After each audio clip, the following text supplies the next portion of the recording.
Hey everybody, welcome to another episode of After Impact. I'm your host, Tom Bilyeu, and I am here with Agent Smith. Mr. Bilyeu. What's up, man? How you doing? How we doing? Great. Nice. Ready to get into this episode. Yes, this one was a lot of fun. Gary was amazing. Super glad that we had him on the show. Yeah. And really feel like this interview was a little different than most of his interviews, which was the goal. Yeah, it was nice, and it really felt like it was a special moment, I think, for us here at Impact Theory, just because we've been watching Gary's content for a long time. We are very much aligned with his philosophy on marketing and providing value. So, and we work with Vayner so it was nice to finally see this come to fruition. It's been in the works for a long time. Yes. So thanks everyone for being patient. Yeah, thanks for being patient, and thanks to Vayner for helping make this actually happen. Those guys are amazing. We love working with them very, very much. Yeah. And pinning Gary down is not easy. So getting him to finally schedule it it took an inhuman effort. And mad love to our own Dr. Finesse, by the way, for staying on that consistent. Like a bloodhound. Like a bloodhound, finally making it happen. Yes. And we've got Lisa Bilyeu creeping in the background. So never sure what to make of that. All right. So share if this content's adding value. Is that where we're at? Welcome everyone to Facebook Live. If you're joining us, this is After Impact. This is a show where Tom and I go deep into the episode of Impact Theory, which this week is Gary Vaynerchuk, the man, the myth, the legend. Right there. The episode is called Why Perspective Will Make or Break You. This was a fantastic episode. If you don't know who Gary Vaynerchuk is, I don't understand how that's possible.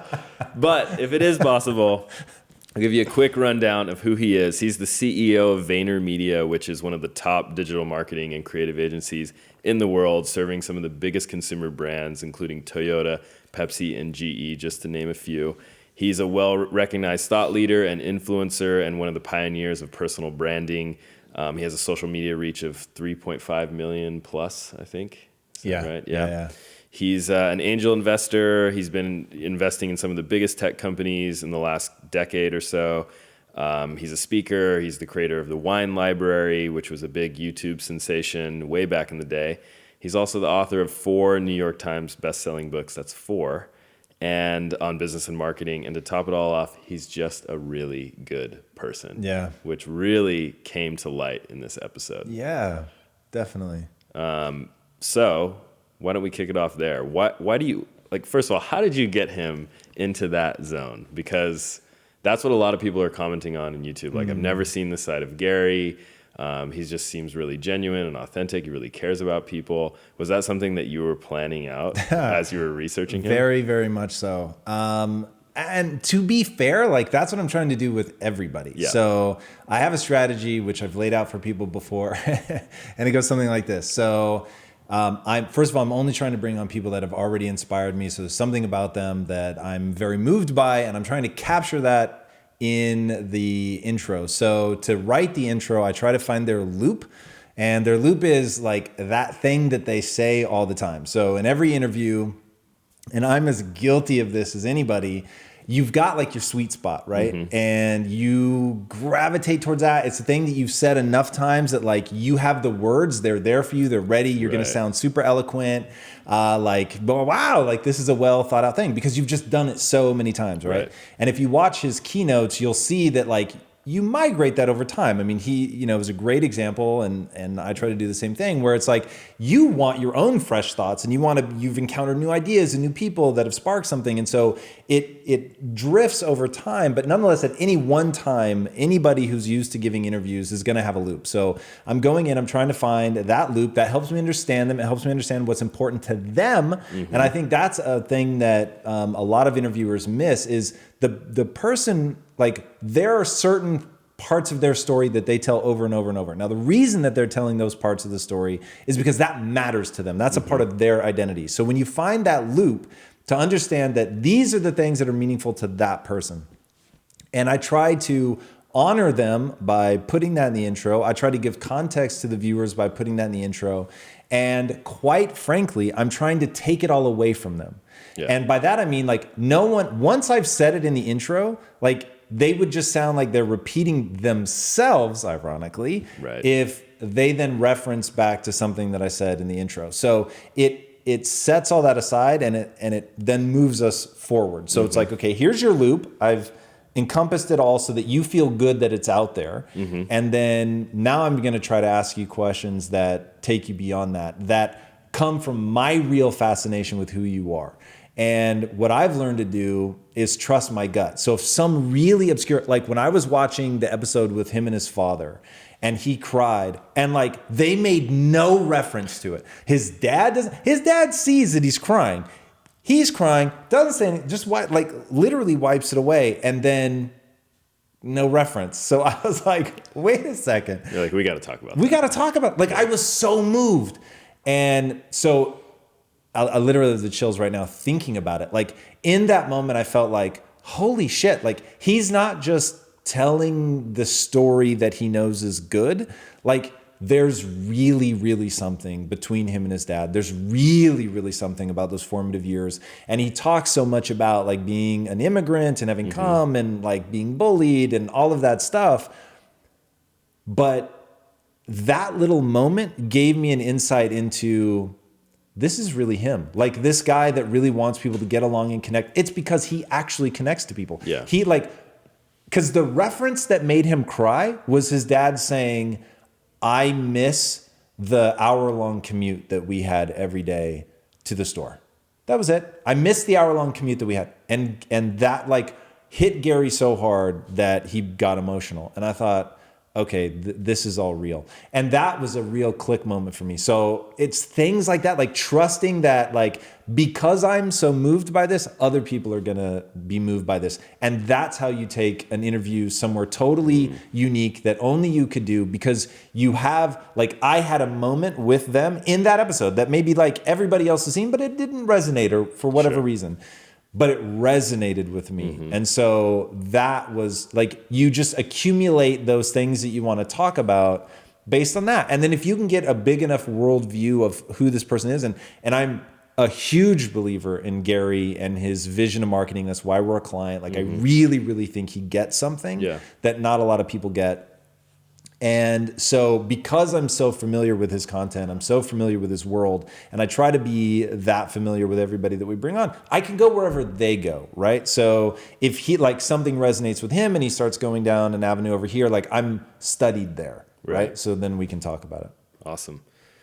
We got a lot of viewers showing up, 119 live viewers. Thank you, everyone. Boom. So that's a high water mark. Thanks, everybody. So again, welcome to our Facebook Live discussion of the Impact Theory episode with Gary Vaynerchuk. If you find this content valuable, please share it. And why don't we should give away his book, his most recent Ask Gary V book. Yeah. So if you share this content, book, by the way. Send us a screen grab in the Connect at Impact Theory inbox. That's CONNECT. And we will enter you to win a copy of the Gary V book, Ask Gary V. Love it. Cool. I want to read a couple of comments here just before we really dive in, because we had a lot of comments on YouTube. This one is from Ulrich Evanson. He says, I had no idea. I literally thought Gary was a more negative person. Watching a few clips with him, this is so empowering. He is describing something I live and strive for, achieving greatness while being a good person. Something a lot of people, try to convince you is impossible. So thank you. Love that. Yeah. Awesome. I was surprised by how many people had something like that to say, like, oh, I didn't really like him. I thought he was negative. And Gary talked about that in the episode. He said, when somebody pulls like one random clip, which by the way, for anybody watching, I have a rule. I don't do journalist interviews. And what I mean by that is if somebody's writing a story where they're going to come in, assimilate my worldview, pull one or two quotes, and then package up an article from their point of view, I don't do that. And the reason, much to your dismay, and the reason that I don't do that is because I feel that they so grossly misrepresent that I only like, when I saw people saying that they thought Gary was negative, I was like, what the fuck? Like, Gary's one of the most optimistic, positive people I've ever encountered literally in my entire life. Yeah. So the fact that he can be abstracted with these bites and sound negative, like that is utterly terrifying to me. And that's why long form is the only thing that I do. I don't like to be edited much. Like, I get it. You're going to have to tighten it up, but like, don't take me out of context. Don't jumble my sentences. Like, you've got to let it play, because the nuance in, any worldview is everything. And once you lose that, it's terrifying. Yeah. And thank God, like, I literally would have had no interest in being forward facing 10 years ago before you could do it your way. Because if I had to be at the mercy of the media, it's nasty, dude. And I won't even say that they do it on purpose, but it's gross the way that it comes out, in my opinion. All right. Let's take things in a little bit of a different direction. So you, speaking of Gary's optimism, he says in the episode, we're grossly underestimating the internet itself, and thinks that things are going to scale to be so much bigger, so much, just so much different than when we're looking at it today.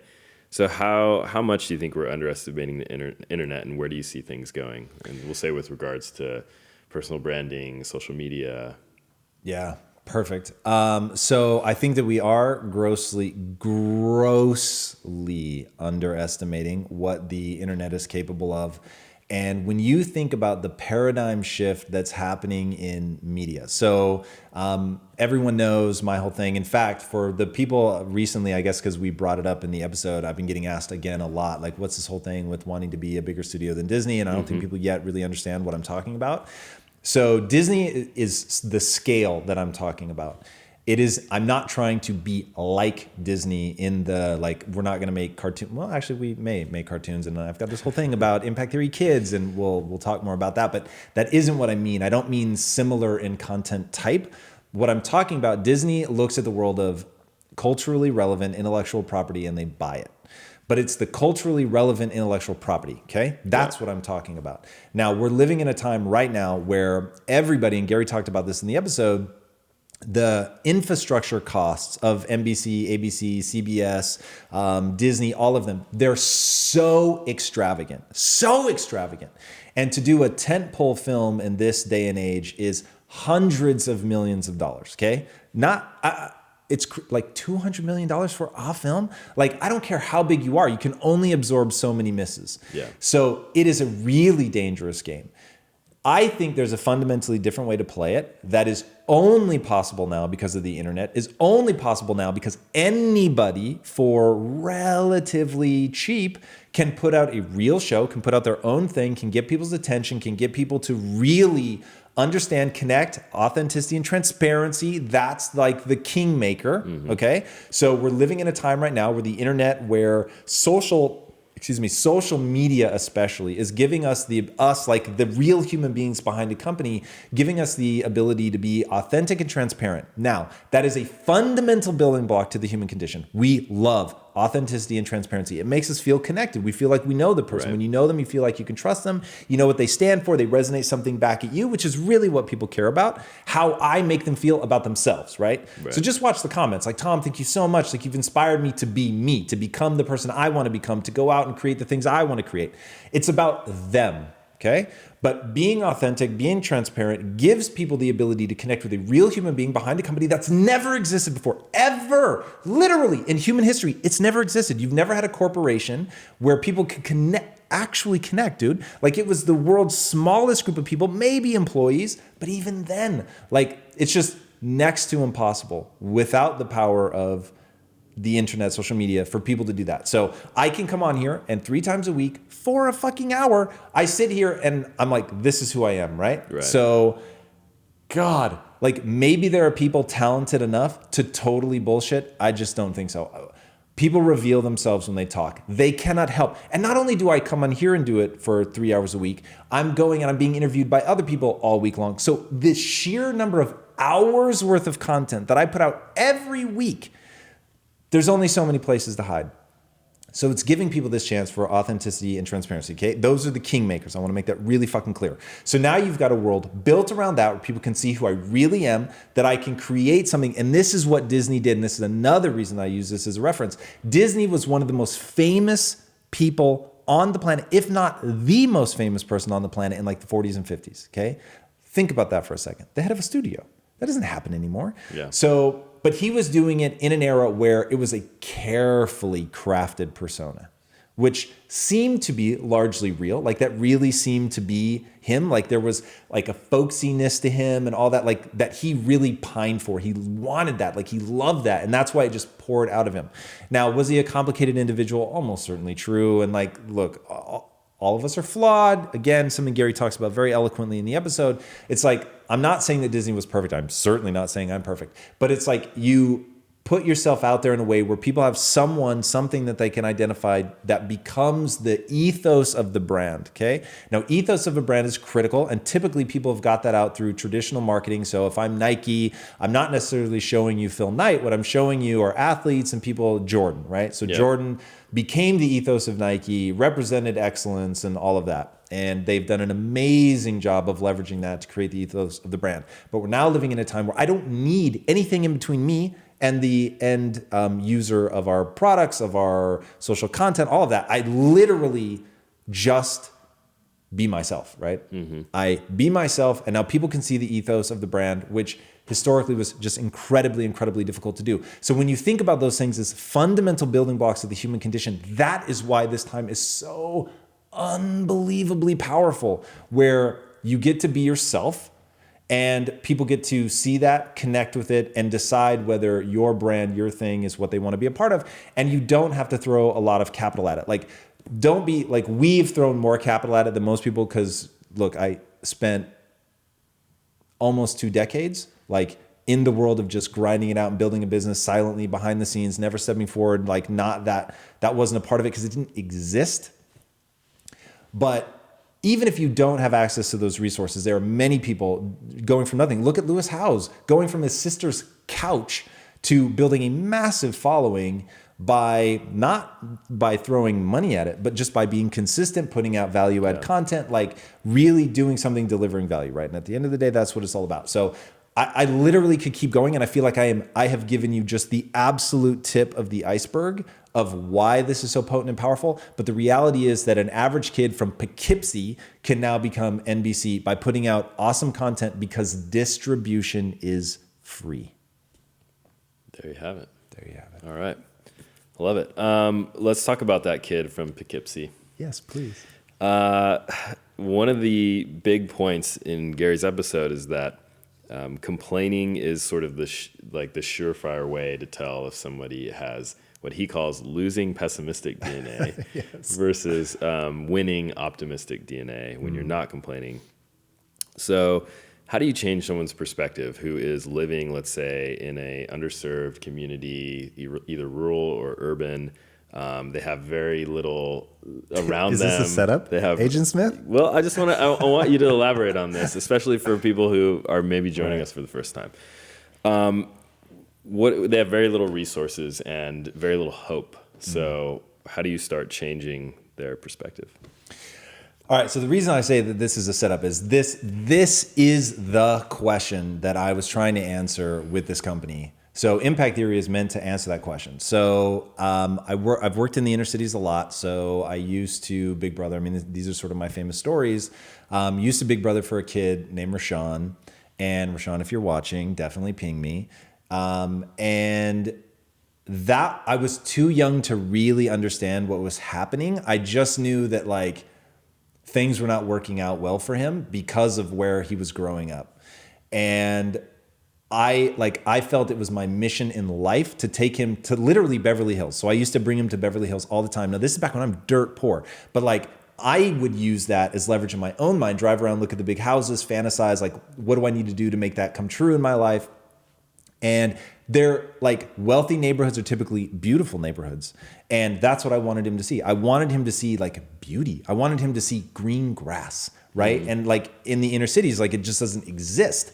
And so trying to take him somewhere nice. So my logic was a movie ticket costs the same no matter where you see the movie. So you might as well go to a nice neighborhood to see the movie. So I would take him to like the Man's Chinese Theater, Century City, like just trying to get him into nice, beautiful places. Mm-hmm.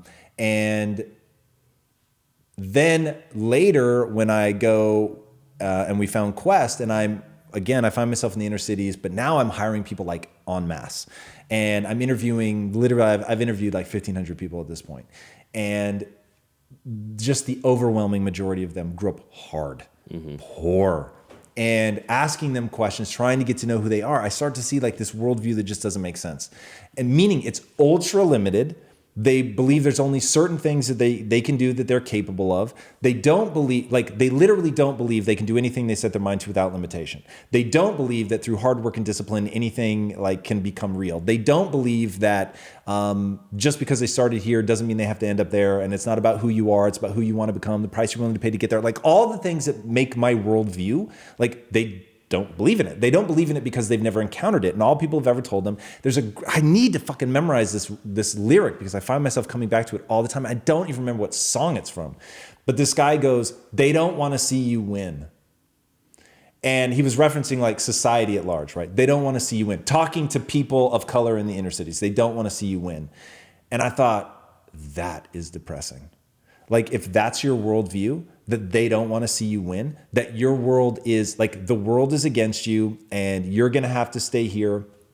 And I am here to tell you right now, it's always about the other person. The moment you can make them feel better about themselves, they don't care where you come from. Like your focus needs to be, how do I empower that person? Like if you want to get out of a bad situation, whatever your situation, go to somebody who's living your ideal life and say, I'm going to work harder and smarter than anyone's ever worked for you. I'm going to do it for free.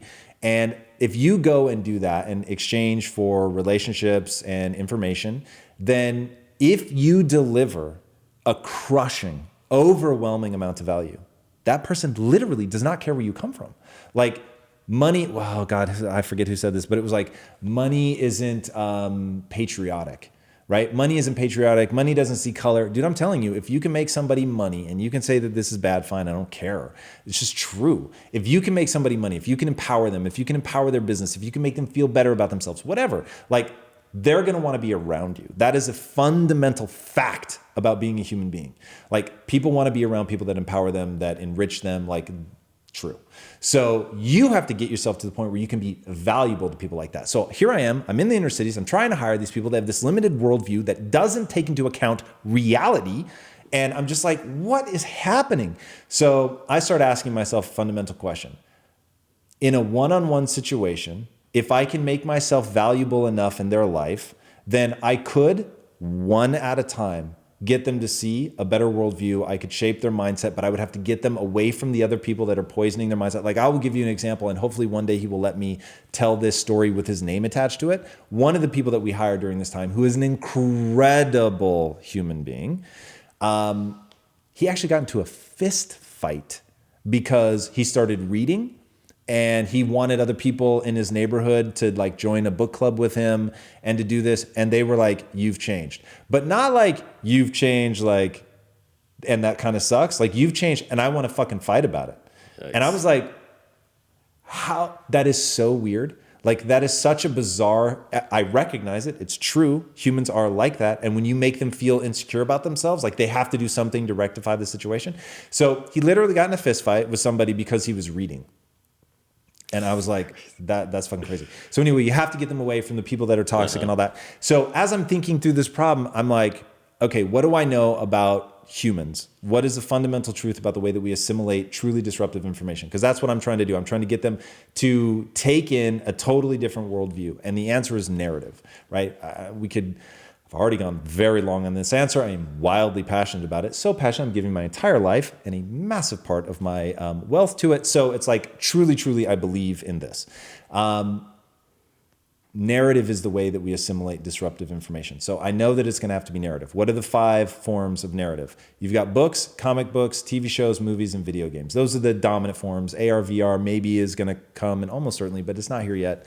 But those are the 5 forms. So I know I'm going to be dealing in that realm because I don't want to change behavior. I want to leverage it. So I know that people already seek out that entertainment factor, and they seek it out because it takes us on an emotional roller coaster. Lisa and I were talking about this yesterday during relationship theory. There is something about intense emotion, good or bad, doesn't matter. It's why people fucking watch horror films. Literally, the point of a horror film is to scare you. It shouldn't make sense, right? But it does, and we all get it, and we all know why people do it. So intense emotions are awesome. People love it, whether they're high or low. That's a fucking weird part about humanity. We'll go into it in another episode. But like, people love intense emotions. That's why, one of the reasons why narrative has lasted, because it takes you on that emotional roller coaster. So I know people are already going to do that. So I'm going to incept them there so that I don't have to do it one-on-one, that I can create mass pop culture properties that really paint an empowering worldview through characters that you love, relate to, connect with, take you on the emotional roller coaster, all of it, but all the while, really subtly in the background, I'm just dripping on you that you can do anything you set your mind to, that you can overcome any obstacle, that it doesn't matter where you start, it only matters who you want to become, the price you're willing to pay to get there, that you've got to change the 5 people that you're hanging out with in order to move on. And so you're going to see characters in the impact theory universe do that over and over and over. It's called The Hero with 1,000 Faces, written by Joseph Campbell. You can tell the same story from 1,000 different angles. And by doing that, I really believe the way that Disney, and this again, why the things that resonate for me with Disney understood that about the magic of childhood, that like simpler time that probably never actually existed, but we all sort of feel because we were simpler. And the world seemed easier and smaller and easier to digest and understand and connect with. And you have not an inflamed, but your amygdala is just out of control when you're a kid. So emotions are like really heightened. That's why when the friends that you have when you're 12, like it just seems like I'll never have a friend like this again. And you really won't, because your amygdala gets in line and your prefrontal cortex develops. And hey, how much weirder could I make this answer? But this is all fucking true. Like this is all what's going on in my head about why impact theory has to be a media company, why we're going to tell certain kinds of stories, all about that empowerment. I'll stop myself there. I could literally go on forever. This is the most important question in my life. If anybody has questions to that response or has a follow-up comment, put it in the comments now so we can get into it. Here's a comment from our Facebook Live community. Daniel Breeze. Gary said, the closer people are to the sun, the harder they work. He was referencing himself, people being around him in the office. Do you think it's because they work harder when they're being watched, or because he is able to influence their work ethic? How would you influence someone's work ethic? It's very different person by person. This is where I have to say I'm a filtering mechanism, as is Gary. You're not trying to change somebody. But the truth is, like, when you're around somebody that's crushing it and you admire them and they inspire you and they make you feel like a better version of yourself and you feel more alive when you're around them and their energy is contagious, all things that are true about humans. Negative energy is contagious, positive energy is contagious. And I found that exact same thing. When people work around me, they are different human beings than when they're even one layer removed. So working for me is very different than working for someone who works for me. And that I am trying to crack that nut. I'm trying to figure out how to overcome that, because that was heartbreaking to watch at Quest. Anyway, that's a whole nother answer. So yes, 100%, it's nothing about being watched. It is, though, about the social pressure, because he'll have a whole group of people around him. Maybe there's like 10 to 20 people that are sort of his inner circle. And when you get into that, everybody's working their ass off. Everybody's holding themselves to a certain standard. Everybody's striving for the same kind of thing. They're all ignited by the same stuff. And so when you get into that, it's like that moment in Finding Nemo where they get into the current. I forget the name of that main current in the ocean. And when you're outside of it, you just see people going by, and then literally you move like 8 inches up and it catches you and it takes you off. That's what it's like to be in an environment like that, where you get swept up in that momentum. Cool. All right, I want to remind everyone who's just joining us, we're on Facebook Live. This is After Impact, the show where Tom and I go deep into the episode of Impact Theory, discussing Gary Vaynerchuk today, which if you haven't seen, you need to check out. This one it's by far one of our strongest episodes, and a different side of Gary. That's what everyone's been commenting on, which we love. So you can win a copy of his latest book, Ask Gary V, and you can do that by sharing this Facebook Live, sharing it on Facebook, sending us a screen grab, connect at impacttheory.com. We'll put you in the running. If we have several people sharing, we'll give away a couple books. Maybe we'll give away 2 or 3. So look at you. Yeah. Nice. I like it. A little generous today. Yeah, we got to be generous. And we've got a lot of people showing up, so we want to show you thanks for participating. We appreciate your time and attention always. Here's a question from... Oh, by the way, the song is Tunnel Vision by Kodak Black. Is it really? Will somebody write that down? We write that down? Thank you. Thank you, whoever said that. Eternal gratitude.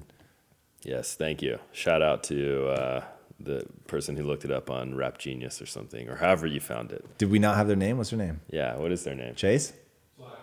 Their name is Slack. It was Michael Foster. Michael Foster. Thank you, man. Thanks, Dude, Michael. always contributing to this community. Thank you, brother. Thank you so much. Your comments are never lost on me. Much, much, much obliged. And in fact, he has a question for you. Gary believes people are born with certain talents. Do you buy into that, or do you lean more toward the fact that anything is able to be cultivated with massive action and the right mindset? Gary and I are diametrically opposed on this. And I love that. Look, Gary thinks very deeply about his stuff. And so the fact that I actually see us as sort of opposite ends of the spectrum on a lot of things, I'm just wildly respectful of his opinion. But I really believe that humans are capable of change. Now, to Gary's point about there are certain things that you're going to, what I'll call get early wins. So you, like for me, speaking was an early win. But compared to what I'm capable of now verbally to where I was when I was a kid, it's like night and fucking day. So there are many, being an entrepreneur though, for me, everything was painful. Every lesson was hard. Like none of it comes naturally. Gary was selling people their own flowers as a kid, which I think Wes Chapman did as well. Like I don't get it. Like I'm not wired like that. That never would have crossed my mind. Like, right. So I had to learn to be an entrepreneur, but I feel like I've learned it. Like, and look, it's an ongoing thing and I'll be better 10 years from now than I am today. But like, that was me going, whoa, I am not a natural born entrepreneur at all. I've had to cultivate every instinct. Now I believe even instincts, in fact, especially instincts are cultivated. Maybe some people are wired for it out of the gate. Okay, awesome. But just because you're not doesn't mean you can't get good at it. It just may take you a little bit longer. You may have to put a little bit more energy into it. Maybe you have to put a lot more energy into it. But if you love it, it makes you feel like you're coming alive, you're passionate about it, then put the work in. I believe anyone can do anything they set their mind to without limitation, period. So that's just the truth. Now, some people may have to first solve the problem of eternal life because maybe they just won't be able to do it fast enough. And I say this with a little tongue in cheek, but like, I plan to live forever. So I'm also counting on people to solve some pretty major problems around that. But that to me is just the truth of life. And I will ask people this one question. Don't you hope I'm right? And why would you ever live in any way other than to assume that I am right? And because even Gary, I believe that what Gary's really saying is, hey, know what you're good at, but then go get better at it, right? So he's not saying like you can't improve. Yeah. He's just saying like of all the things to put your time and energy into getting really good at, don't start at something where you're at a massive deficit. And that's the only thing that I think he and I agree on. As I say, whatever you want to do, like what do your goals demand? If your goals demand that you get good at something that you're at a deficit at, get good at something that you're at a deficit at. Like my goals demanded that I got good at being an entrepreneur, period. So I had to get good at it. It's interesting that I'm glad we're diving into this because it's one of the things I picked up on in this episode is he used the term DNA a lot, but he used it in a way that he was talking about it almost like it's fixed, but it's also malleable. Right. So he talks about you have, if you're complaining, you have pessimistic DNA. If you're not complaining, you have optimistic DNA. But then it's talking about the idea of complaining, like you can change that. It's about perspective. Right. So which suggests that you're not just born with this certain outlook. You can always change it. And then he also talks about, going back to instincts, what you were saying, the intuition he has with identifying trends. And he said, it's just something I'm good at. It's something I do. But then when he described it, it's like, oh, well, he's super curious about everything. And he's like, oh, well, if I see the slime thing that I'm looking at on YouTube, I'm asking people about it. And he's going through this process that clearly I think he's honed over time. Obviously has a very good track record too of investing. But I was surprised. I think you're right that even though you guys are sort of opposed, I think he also believes that, obviously you can get better at things and work ethic is big for him, right? Hustle is big for him. That's the one thing he says you do have most control over. Yeah, no question. And look, at the same time, I also get people are born with inclinations and the brain is wired, like it's structured. And the moment it's structured, the moment it's wired, there's just going to be enough variability that some people will be better than others. Sure. Right? It just is what it is. And then you're so shaped by your environment as a kid growing up. and the ideology that you're fed, like it all plays in, and the random experiences that you have. And I mean, the fascinating nature of looking at identical twins that are raised together, identical twins that are raised apart, and like the things that they converge on, that even though they, you know, have never met, like there's wild similarities. And then there are twins that grew up together, and even though they're identical and grew up in the same house, they're wildly divergent. So it's just both. It's just both. And so my thing is figure out like what makes you come alive. What are you going to have fun pursuing? And then if you're going to have fun pursuing it, it doesn't matter if it comes naturally or not. You may have to work harder, but like a perfect example. So there are things in my life that I'm utterly fascinated by. Physics. I am entranced by physics in a way I can't quite explain. But math doesn't make any intuitive sense for me. So like everything I've ever learned in math was like clawing and scraping. And so I'm not in physics.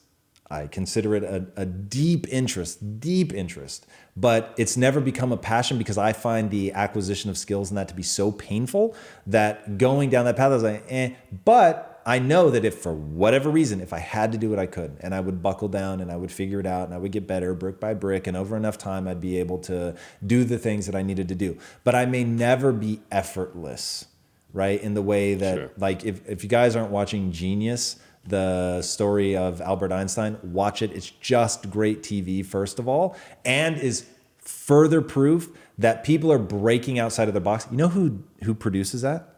No. Nat Geo. National Geographic. Like, what does that have to do with Einstein? Nothing. But what people are realizing is a good show is a good show is a good show. Sure. And it's no longer as much about like, hey, we're NBC and these are the kinds of shows that we do. Hey, we're Nat Geo and these are the kinds of shows that we do. It's like, we have a platform. We're going to put out a great show. We can use social media to get a lot of attention for this. Very, very exciting time to be even a consumer of this kind of content. Yeah. Anyway, it's a great show.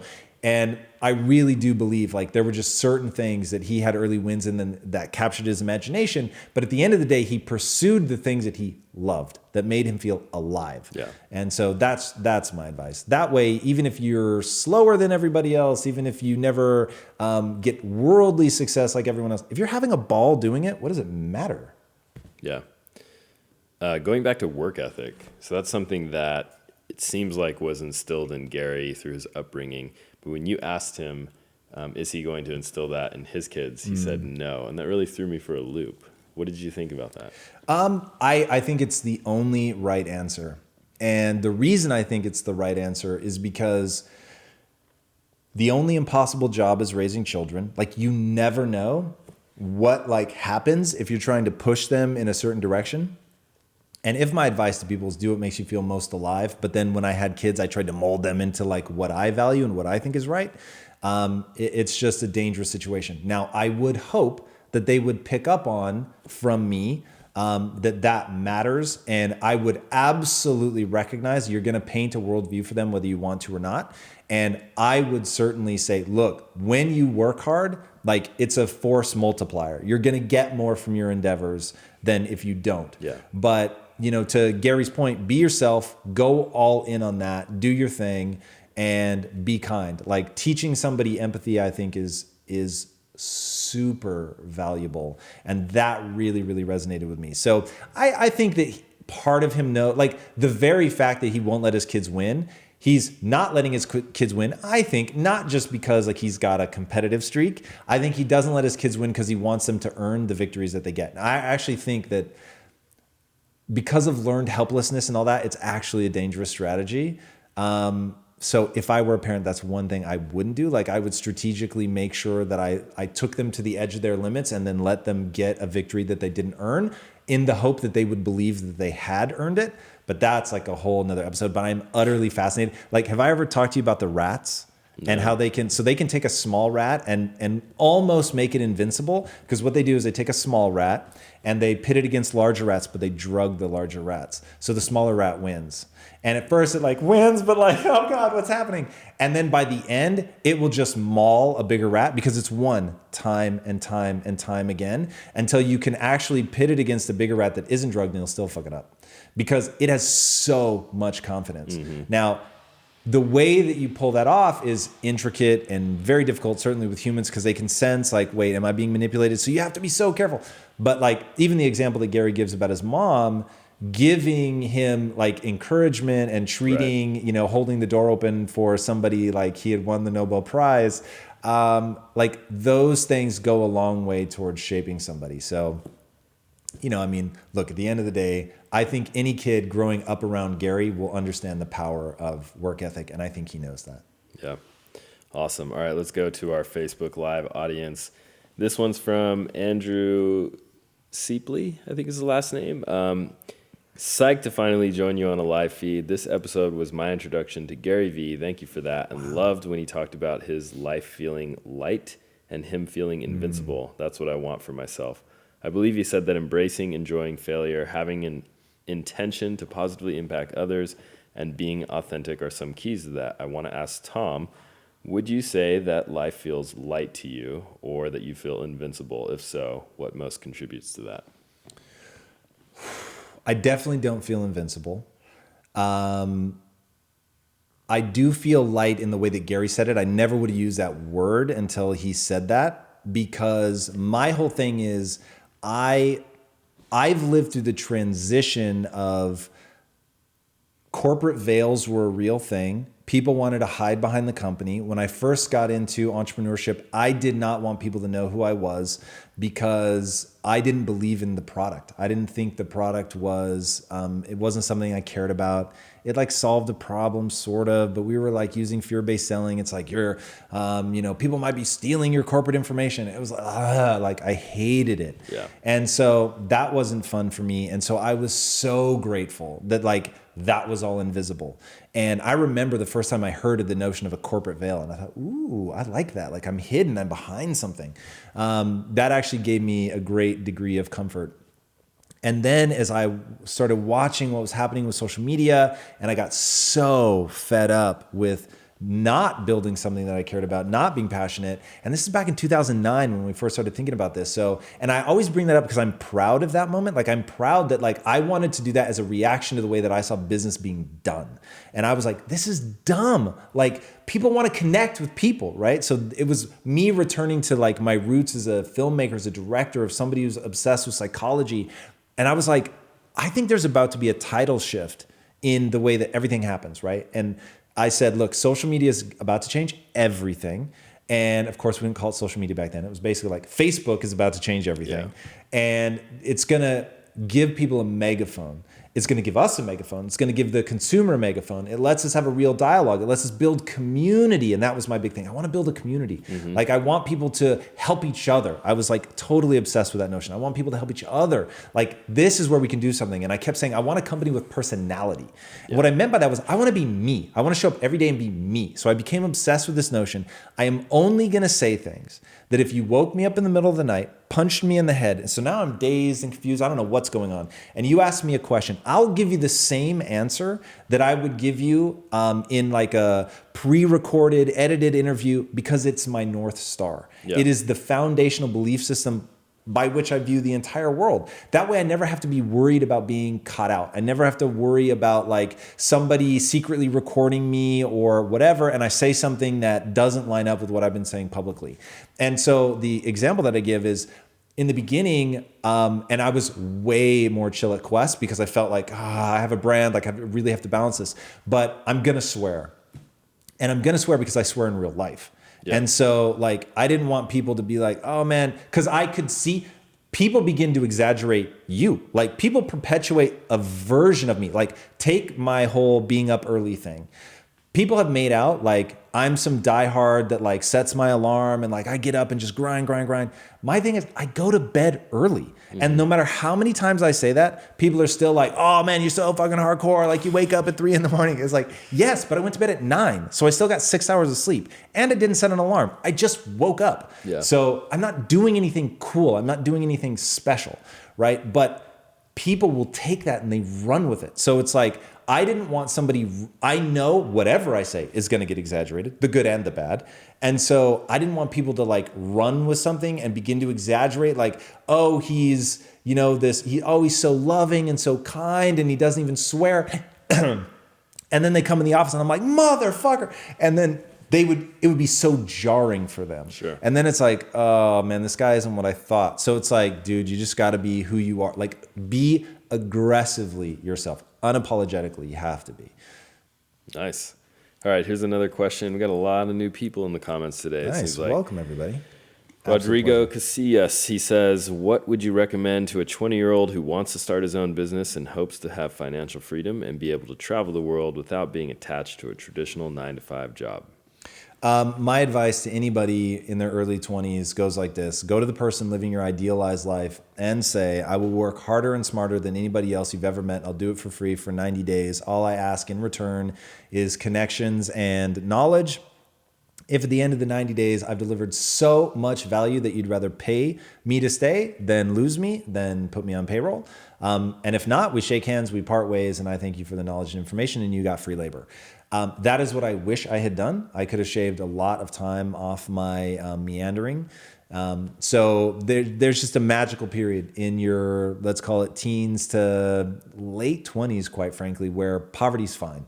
And it doesn't matter. You're still going to be able to get laid. And this is something not a lot of people talk about. Like, at the end of the day, like, that's what it's about. Like, it's about finding somebody that it's maximizing your sexual market value. Okay. And if you've never thought about sexual market value is real. So saying things like people should love me for who I am, it just doesn't acknowledge the truth of sexual market value. So why will people always chase money? Because it's real, especially for guys. Like, you're valued for your access to resources. That's real. It is the human condition. That's the way it is. Right. And so especially for guys, like, you're going to see like, that they're going to leverage that. Women are going to try to do what they can to make themselves look more beautiful because they're prized for their beauty. Hey, maybe it shouldn't be that way, but it is that way.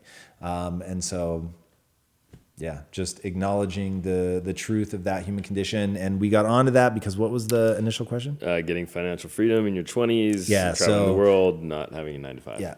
Yep. So there it is. Like, go find somebody that can teach you. You need to be learning. You need to be in education mode. Get educated. And look, I lament that it has taken me this long to get to this point in my life. Like, I am literally just today, I was mortified. And, but it's just how long it took me to learn, man. It's just how long it took me to learn. There you go. All right, here's another one from someone new to the feed. This is Eli Officer, I believe that is the last name. Nice. Officer. First live feed with you guys. Love the show. Mad thank you to Agent Smith and Tom and the entire Impact team. Thank you, Eli. Question, what is it that separates Gary from others as an influencer in a cultural standpoint? This is a two-parter. Nice. And how does one work 18-hour days, 7 days a week, like he is often noted talking about in his videos? All right, so part one, the reason that Gary is successful as he is twofold. One, his advice is real. I cannot stress that enough. His advice is real. If you take his advice, your life will be better than if you didn't take his advice. Yeah. Now, that is not true for the vast majority of influencers out there, but Gary's advice is real. And so he will always be at the forefront for that. And then two, he's entertaining. And that's just, you gotta be entertaining. There's no two ways about it. And I think that I think he's more entertaining than me. And that's something that I have to get better at that. Like, his interviews are a little more like pop culture-y. Like, they're just fun and funny and light and fast. It's just it's not where my instincts take me, but sure. I am very cognizant that that's always going to be a boon for him. And then I'm going to have to play a longer game of just like adding value, because I'm not as fucking like entertaining. So yeah, those are like the two things. And then the other one was, how do you work that much? 18 hours a day, 7 days a week. Like he's often noted in his videos. Like, how do you do it? I'm going to pull a Jocko Willink here and just say, you just do it. Like work that many hours. So, okay, now I'll give you the Tom Bilyeu answer. The way to do that is to get excited about the reason that you're working. So once you have a compelling future, that I'm totally stealing from Tony Robbins, his whole notion of a compelling future, like you need to create a compelling future for yourself. That is so important. And a lot of times people they're not doing something that excites them. Like, get fucking excited. Like, that is number one. And please learn from my mistakes. I chased money for a very long time. It's not a compelling future. It's not a compelling future. Once you get excited about the thing you're trying to do. Like for me, I'm wired. I love to help people. So that was a big deal for me. So Quest was like this big click moment because I started thinking about my mom and my sister. I wanted to help them. And I knew that there were a lot of people that struggled in the same way that they did. So it was like, oh my God, like I can go out and help these people. I can pull people out of the matrix. That's the juice for me. That moment of awakening, seeing somebody look at the world a new way because you gave them a critical piece of information that helps them see like something new, to live in a new way, to be like excited, to come alive, to believe in themselves. Like I love that more than I can say. So there is a reason that I'm building this media company in this way. And very much the reason that I know this is all going to work is because I know I got the timing right. And timing is everything. And like we're living in this moment where right now people give a shit about like what people think and are feeling. And so they'll tune into a show like this and it allows you to really build some momentum. And it happens to be what I love, like helping pull people out of the matrix. Like that's my juice. Nice. Broke a record. Broke a record. Thank you guys all so much. Amazing, amazing. In terms of people that have shown up for a live feed, right now, this is happening. Like you hit those stair step moments where you just jump in between Goggins and Gary, and just some super awesome stuff that the team has been doing. We've taken a huge step forward and we're so grateful to each and every one of you. So thank you guys for showing up. Definitely. I want to add on to your response about what separates Gary, and I think there's a third part, and it's volume of content. Word. And I wouldn't have said this to be true a couple of years ago, but quantity is almost just as important as quality. You got to have the quality first, 100%. But putting out a lot of content really helps. He does it. He's on every social media platform. He's pushing out a lot of content, bringing in a lot of people. We've pushed out a lot of content that has definitely helped us accelerate as well. So. Agreed. Well said. Quick shout out to our latest social media channel that we've added. Speaking of Snapchat, you can find us. Are we snapping? Yeah, we're snapping right now. Ask Impact Theory. Nice. On Snapchat. Ask Impact Wait, Theory. Impact Theory was taken? Yeah, it was Say taken. what? It was taken. Yeah. We Wow. went through a lot of iterations. All right. Ask Impact Theory. That's fun. Ask Impact Theory. This is our new Snapchat channel. Come check it out. Send us snaps. It's going to be really moderated and owned by Molly and our intern team. Nice. Some of the people on our intern team. So you get a behind the scenes. Oh, yeah. We have a new Lisa. Come introduce we gotta yourself. Introduce Lisa. Yeah. We have a new intern. Day one, today. Yep. Come on in. Say what is up. Yeah, come here, but you kind of have to squat down a little bit. Exactly. Hi, everyone. What do I say? Oh, I'm Lisa, and I'm the new marketing intern. Nice. Perfect. Yes. Thank you very much. Welcome. All right, that's Lisa, everybody. A new addition to the team. Very excited to have her. Yes. And so Lisa and Molly and the rest of the intern team will be running the Snapchat, so you'll get a little window into their world. And you can send us questions, and we'll try to respond to them on Snapchat as well. Word. So. Love it. All right, we only have a few more minutes left. All right. I want to do more questions from the audience. Yeah, let's do because they it. have some good ones. And also reminding everyone, if you want to share this live feed, you can win the Ask Gary V book. Just send us a screen grab at Connect at Impact Theory. We have 42 shares. Nice. Thank you for sharing. Thank you, guys. This one is from Maria Kubla Singh. She says, Tom, I was wondering if Gary, being as busy as he is, having children made you think about changing your stance? Hell no. So, and I've actually thought about Gary and his kids a lot because he's a great example of somebody who works as much as I work and has kids. And man, we've all got a path to walk in life. And it's really about being honest with what you want. And my thing is I really want kids. I really, really, really want kids. But I'm honest with myself. And the thing that I want more than I want kids is to not have kids. Yeah. And that yeah, like God, time is so precious. And here's the thing, if I woke up tomorrow and suddenly had 2 kids, like then I would click over and I would fully commit and I would engage with that and it would be amazing. And you'd hear me talk about the profundity of having children and how it transforms you. Like I get it. And literally, if somebody were meeting me for the first time, I could convince them that I had children by talking about the ways that it's changed me. And you would see me like, I could even get myself to an emotional place about it. I fucking get it, man. Like I get what kids would be. And because I feel that I so understand it, I feel I'm making a very sober decision about not having kids. And here's the thing, part of me regrets not having kids, 100%. And I'm just real about the fact that an even bigger part of me would regret having kids. And so because it's a choice right now, it's not like you only would feel that sense of loss if you had them and lost them.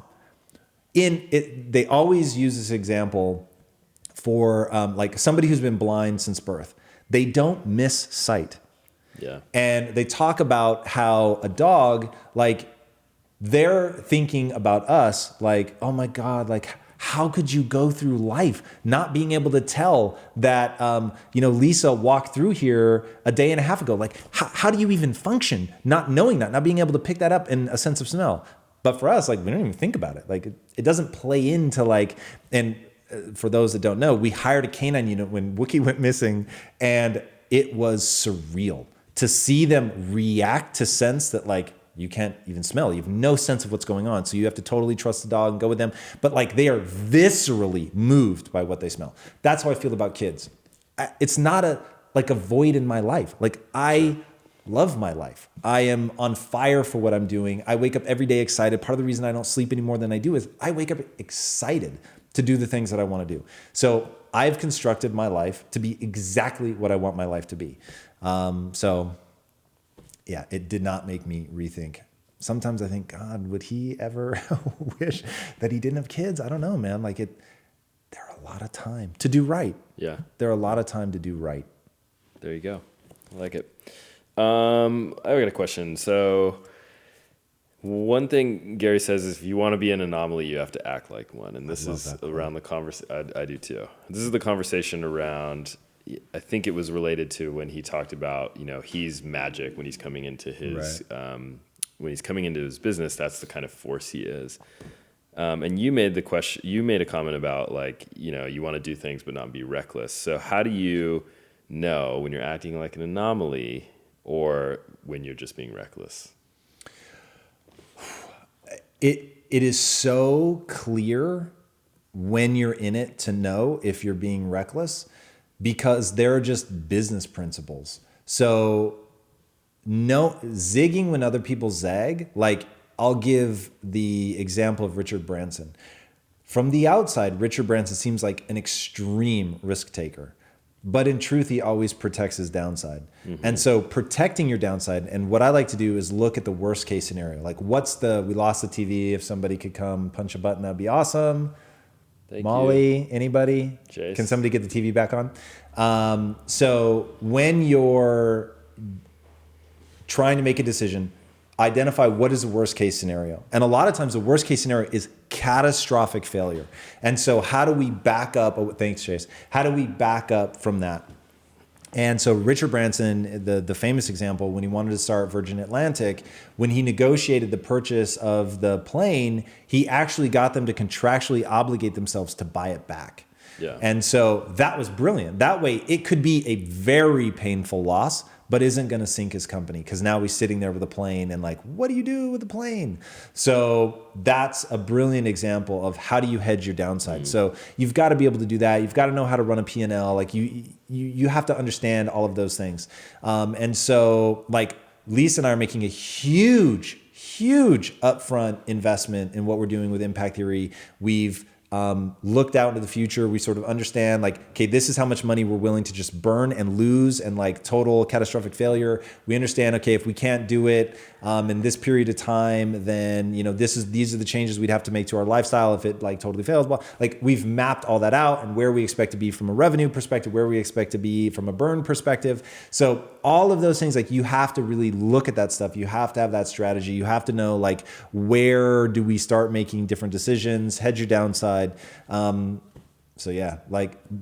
So on the surface, it may seem like, what are they doing? Like huge upfront investment, like doesn't make a lot of sense to go for, because we wanted to do it right. Because we could be selling courses right now, right? And we could, hey, buy now and learn how to, whatever XYZ. And we would make a ton of money. Like we're leaving millions of dollars on the table by not doing that. But it is very important to me to give the content away for free, to empower people to improve their lives, because my ask is going to be over here. We're going to create media properties, and I just want you to look at them, right? And so I want people to, hey, we've created t-shirts or mugs or whatever, which, by the way, right now, everybody, go to the Impact Theory store. Like those are going to be our asks, but I'm only going to make those asks because I've delivered a crushing amount of value upfront first before I've asked anything of anybody. That to me is important. That's the long play. In a world where, remember, what are the kingmakers, Jared? The kingmakers are authenticity and transparency. My man. So those are the things, right? Yeah. That's how you're going to build your reputation. So if you're delivering a lot of value, if you're being yourself, if you're connecting with people, if you're totally transparent, if you let them know what your ask is, what you want, like you only get that privilege when you've given.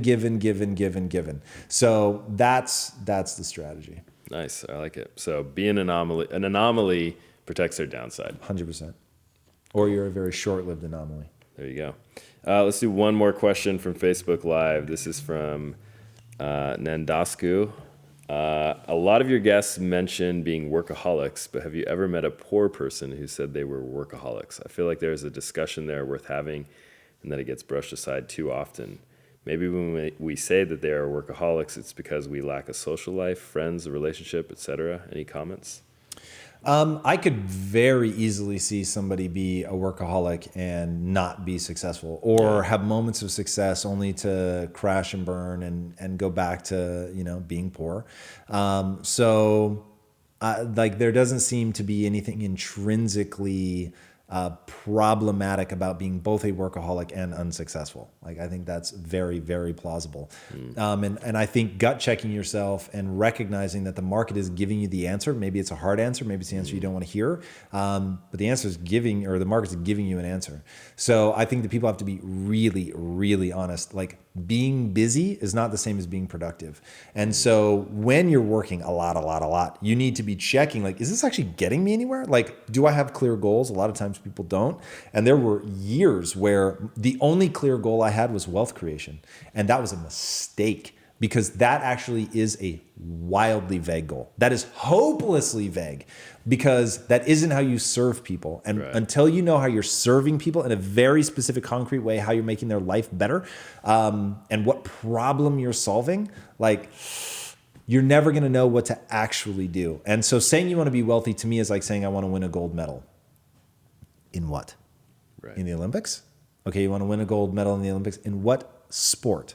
Okay, you want to win a gold medal in swimming? In what event? Like, you have to get so specific before you can know how to train properly, before you can know how to execute against that. And that's where people fall down, man. They just are not specific. They stop at what I'll call a pacifier notion, right? The pacifier notion is, I want to be rich. The pacifier, and this is the actual, this generation, their pacifier notion, mine was get rich. This generation's pacifier notion is I want to help people. But that is just as useless as saying I want to be rich. In what way do you want to help people? You want to ladle soup at a soup kitchen? Like, do you want to gain a skill? Dr. Drew talked about this in his episode, the whole notion of technique, of gaining a skill that is unique to you that you then use to help people, okay? But that skill, that's very, very specific. And the way that you're helping people with that skill is going to be very, very specific. So really like going deep. And that's the one thing that scares me in the comments that I get all the time. People want to help people, but they don't know how. Yeah. They don't know the very specific, like ridiculously tactical way in which they plan to help people. And that is the thing that people really need to buckle down and think about. And it means closing a lot of doors. In fact, this is where I think I'm just thinking of this on the spot, but this is where I think people really create problems for themselves. They walk into a room that has 1,000 doors. And knowing that they could go through any one of those doors is so empowering and so intoxicating. They stand in that room until they die. Whereas ultimately, you have to shut every door but one and then walk through that door. You got to walk through. The paradox of choice. The paradox of choice. Yeah. That's great. I think we'll wrap it up there. Boom. Guys, thank you so much. This has been a 2-time record-setting live broadcast for us, so we're very excited. Thank you so much for joining us. I hope you guys enjoyed this episode with Gary Vee. If you haven't seen the full episode yet, go watch it. I really think this man is incredible. I think his advice is amazing. I think he is super real, very authentic, doesn't judge himself, which is the thing I found most fascinating about him. The good, the bad, the ugly. He is honest about all of it, and that cannot help but help you guys because I think that it gives permission to all of us, myself included, to really be who we are and to let go of judging ourselves. It's just super critical. If you haven't already, be sure to subscribe. And until next time, my friends, be legendary. Take care. Peace.